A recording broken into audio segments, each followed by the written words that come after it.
दोस्तों, आज हम आपकी कक्षा 8 का अध्याय 8 पढ़ेंगे जिसका नाम है एक चर वाले रैखिक समीकरण भाग 3। आज की इस वीडियो में दोस्तों हम पढ़ेंगे समीकरण जिनके दोनों पदों के समान चर हों। जैसा कि हमने पिछली वीडियो में पढ़ा था कि एक पक्ष में चर वाले समीकरण जैसे 3x - 4 बराबर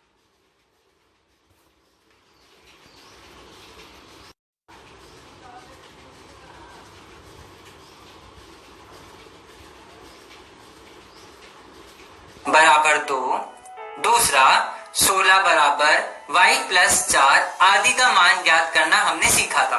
अब हम समीकरण हल करना सीखेंगे जिनके दोनों ही पक्षों में समान चर हो। जैसे आइए उदाहरण के माध्यम से समझते हैं।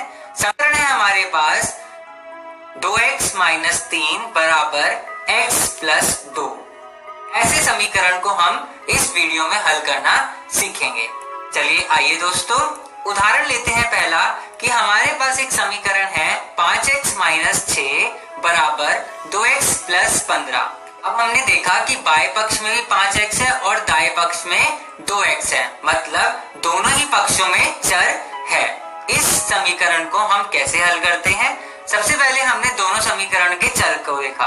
यहाँ पे 5x है, यहाँ पे 2x है। अब हमने 2x को बराबर के इस तरफ ले आए तो ये प्लस का 2x इधर आके क्या बन गया, माइनस का 2x, यानी 5x - 2x और बराबर में 15 और ये माइनस का 6 इधर जाके प्लस का 6 हो गया। मतलब हमारा क्या आया, 5x - 2x बराबर 15 + 6। 5x में से जब 2x गया तो हमें बचा 3x बराबर 15 और 6 को प्लस किया तो हमें मिला 21। तो 3x बराबर 21। x का मान 21 भाग 3, यानी 3 से 21 को काटा तो x का मान ज्ञात हुआ 7।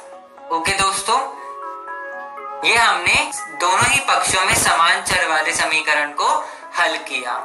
आइए अगला उदाहरण देखते हैं। यहाँ पे समीकरण दे रखा है 5x + 7 बराबर 2x - 8। आइए इस समीकरण को हल करते हैं। 5x + 7 बराबर 2x - 8। इसमें भी हम सबसे पहले दोनों ही पक्षों के चरों को देखेंगे, यानी x को। अब हम प्लस 2x को बराबर के इस तरफ लेकर आए तो ये क्या बन गया, 5x - 2x और बराबर में हमें क्या ज्ञात हुआ, माइनस का 8 और ये 7 उधर चला गया बराबर के उस, अब ये 7 बराबर के उस तरफ चला गया प्लस का, तो ये बन गया हमारा माइनस का 7 बराबर -8 - 7। ओके दोस्तों, अब हमने करा 5x में से 2x किया तो हमें 3x ज्ञात हुआ और माइनस माइनस क्या होता है, प्लस। तो 8 और 7 को जब हमने प्लस किया तो हमें ज्ञात हुआ 15, लेकिन चिन्ह कौन सा लगेगा, माइनस का। x बराबर -15 भाग 3, तो हमें x का मान ज्ञात हुआ -5। ओके दोस्तों, आइए अगला प्रश्न करते हैं। हमारे पास समीकरण दे रखा है 3x बराबर 2x + 18। ओके दोस्तों, आइए समीकरण को हल करते हैं। 3x बराबर 2x + 18 आसान सा समीकरण है। 3x बराबर 2x + 18, 2x को इधर लेके जाएंगे हम लोग तो 3x - 2x बराबर में 18। 3x में से जब 2x गया तो हमें बचा x, x का मान आ गया हमारा 18। ओके दोस्तों, आइए अगला प्रश्न देखते हैं। हमें समीकरण दे रखा है 7x + 4 भाग 5 + 1 बराबर x - 8 भाग 10। सबसे पहले हमने जब इस समीकरण को हल किया तो 7x + 4 भाग 5 और प्लस इस 1 को हमने 1 भाग 1 लिख लिया, यानी ये, और बराबर में x - 8 भाग 10। ओके दोस्तों, अब हमने इसका लघुत्तम समापवर्त्य किया, यानी जिसको हम इंग्लिश में एलसीएम कहते हैं। 7x + 4 भाग 5 + 1 भाग 1 का लघुत्तम समापवर्त्य किया तो हमें ज्ञात हुआ 7x + 4 + 5 भाग में 5 बराबर x - 8 भाग 10। जब हमने इसको हल किया तो 7x + 9 कैसे आया, 5 और 4 को जमा किया तो 9 आया और भाग में 5 बराबर में x - 8 भाग 10।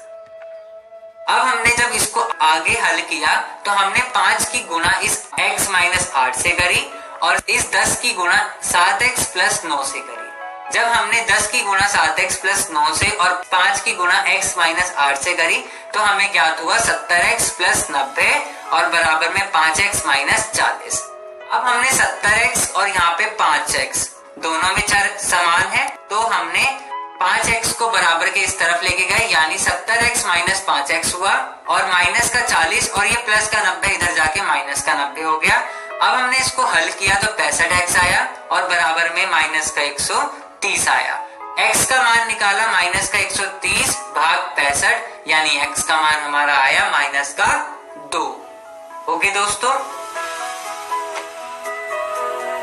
आइए अगला समीकरण हल करते हैं। समीकरण दे रखा है हमें 2n माइनस 3 भाग 2 माइनस 3n माइनस 8 भाग 4 बराबर n प्लस 1 भाग 3। अब हमने इस समीकरण को हल किया तो सबसे पहले हमने इन दोनों का लघुत्तम समाप्त प्रत्यय किया, 2n माइनस 3 भाग 2 का और माइनस 3n माइनस 8 भाग 4 का। जब हमने इसको आगे हल किया तो हमारा आया 4 गुना 2n माइनस 3 माइनस 2 गुना 3n माइनस 8 भाग 8 बराबर n प्लस 1 भाग 3। 4 को 2n से गुना करने पर 8n आया और इस 4 की गुना माइनस 3 से करी तो माइनस 12 आया। माइनस 2 की गुणा 3n से करी तो माइनस 6n आया। माइनस 2 की गुणा माइनस 8 से करी तो हमारा प्लस 16 आया और भाग में 8 बराबर n प्लस 1 भाग 3। ओके दोस्तों, अब हमने इसको हल किया तो 8n माइनस 6n, 8n में से 6n गया तो हमें ज्ञात 2n प्लस माइनस 12 में से प्लस 16 गया तो हमें ज्ञात हुआ प्लस 4 भाग 8 बराबर n प्लस 1 भाग 3। जब हमने इसको हल किया तो 8 की गुणा n प्लस 1 से करी और 3 की गुणा 2n प्लस 4 से करी। 3 की गुणा 2n प्लस 4 और 8 की गुणा n प्लस 1 से करने पर हमें ज्ञात हुआ 6n प्लस 12 बराबर 8n प्लस 8। 6n और 8n यहाँ पे है तो दोनों के ही चर समान है। 8n को हम बराबर के इस तरफ लेकर आएंगे तो हमें ज्ञात होगा 6n माइनस का 8n बराबर 8 माइनस 12, तो हमें ज्ञात हुआ माइनस का 2n बराबर माइनस का 4। यहाँ पे हमारा माइनस से माइनस कट गया और हमें n का मान आया 4 भाग 2। जब हमने 4 को 2 से भाग किया तो हमें ज्ञात हुआ n का मान 2। ओके दोस्तों, आइए अगला प्रश्न करते हैं। यहाँ पर दे रखा है 5 गुना y माइनस 3 बराबर 3 गुना 2y प्लस 1। 5 को y से गुना करने पर 5y और 5 को माइनस 3 से गुना करने पर माइनस 15 बराबर 3 को 2y से गुना करने पर 6y प्लस 3 को 1 से गुना करने पर 3। अब हमने देखा यहाँ पे 5y और 6y के दोनों का ही चर समान है तो हम 6y को बराबर के इस तरफ लेकर आएंगे तो माइनस का 6y हो गया बराबर 3, माइनस का 15 जब इस तरफ आया तो प्लस का 15 हो गया। अब हम देखेंगे 5y में से माइनस का 6y जाएगा तो हमें क्या ज्ञात होगा, माइनस का y और 15 और 3 को जमा करने पर हमें ज्ञात हुआ 18, तो माइनस का y बराबर हुआ 18 के, अर्थात इसका मतलब y का मान हुआ माइनस 18। ओके दोस्तों, आइए अगला प्रश्न देखते हैं। इस समीकरण में दे रखा है 0.25 गुना 4y माइनस 3 बराबर 0.02 गुना 10y माइनस 9। जब हमने 0.25 की गुणा 4y से की और 0.25 की गुणा 3 से की और 0.02 की गुणा 10y से और 0.02 की गुणा 9 से करी तो हमें ज्ञात हुआ 1y माइनस 0.75 बराबर 0.2y माइनस 0.18। ओके दोस्तों, अब हमने देखा दोनों ही पक्षों में y चर समान है, अर्थात हमने 0.2y को बराबर के इस तरफ लेके गए तो ये हमारा बन गया 1y माइनस 0.2y बराबर माइनस 0.18 प्लस 0.75। जब हमने इसको हल किया 0.8y बराबर हुआ 0.57 के। y का जब हमने मान निकाला तो 0.57 भाग 0.8 यानी y का मान आया 57 भाग 80। ओके दोस्तों, आज की इस वीडियो में दोस्तों हमने सीखा समीकरण जिनके दोनों पदों में समान चर हो। अगली वीडियो में दोस्तों हम पढ़ेंगे समीकरण जिनके दोनों पदों में समान चर है, उसके अतिरिक्त प्रश्न। धन्यवाद दोस्तों।